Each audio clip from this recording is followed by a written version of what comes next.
Na-monitor ng Philippine Coast Guard ang paglapit ng dalawang barko ng China Coast Guard mula sa coastline ng Pangasinan. Agad itong tinugunan at nag-deploy ng mga barkong magbabantay sa kanila. Yan ang ulat ni Patrick De Jesus. Lumapit ng 34 nautical miles ang dalawang barko ng China Coast Guard mula sa coastline ng Pangasinan. Na-monitor ito ng Philippine Coast Guard linggo ng umaga, kaya agad nagpalipad ng Islander aircraft.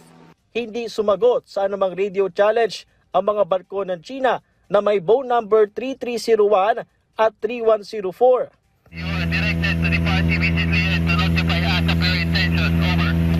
Idineploy rin ang BRP Cabra at BRP Bagakay para magpantay, kung saan napalayo na mga ito ng 70 to 75 nautical miles mula sa Luna, La Union. Ito na ang pinakamalapit na distansya na ginawa ng mga barko ng China mula sa coastline ng bansa ngayong taon.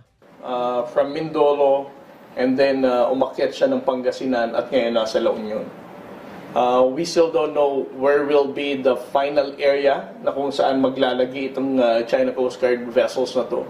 But our two Coast Guard vessels will ensure na bubuntutan natin ito. Etong pagdikit niya ng 34 nautical miles yesterday ay continues. No?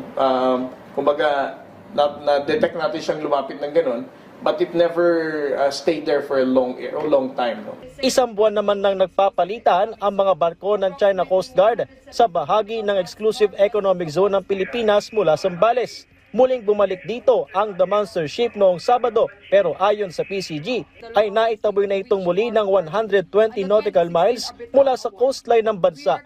Dahil na rin ito sa ginagawang pagbabantay ng BRP Teresa Magbanwa upang pigilan na makalapit pa ang nasabing barko. Ayon sa isang eksperto, tama lamang ang mga ginagawang hakbang ng PCG sa kabila ng limitadong assets, kung saan hindi rin daw dapat magpapikon sa mga ganitong paninindak ng China. The more we show alarm, the more we show primarily fear, then their gray zone operation is being effective. So the best thing to do is, of course, to challenge them. Limited capabilities, we would stand on our ground. It's an open book that we have a very limited number of assets. No? That can also be a possibility.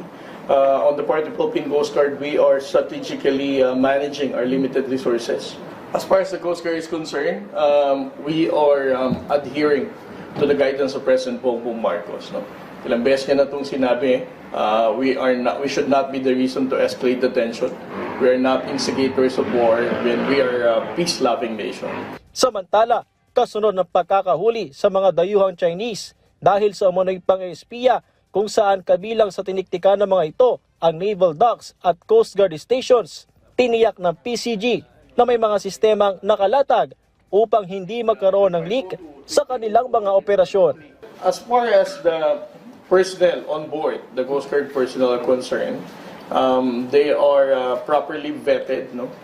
And they are also reminded every once in a while yung secrecy and confidentiality ng ating deployment ng Coast Guard asset.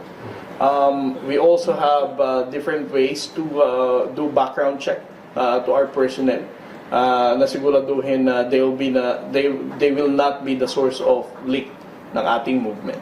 Patrick De Jesus para sa Pambansang TV sa Bagong Pilipinas.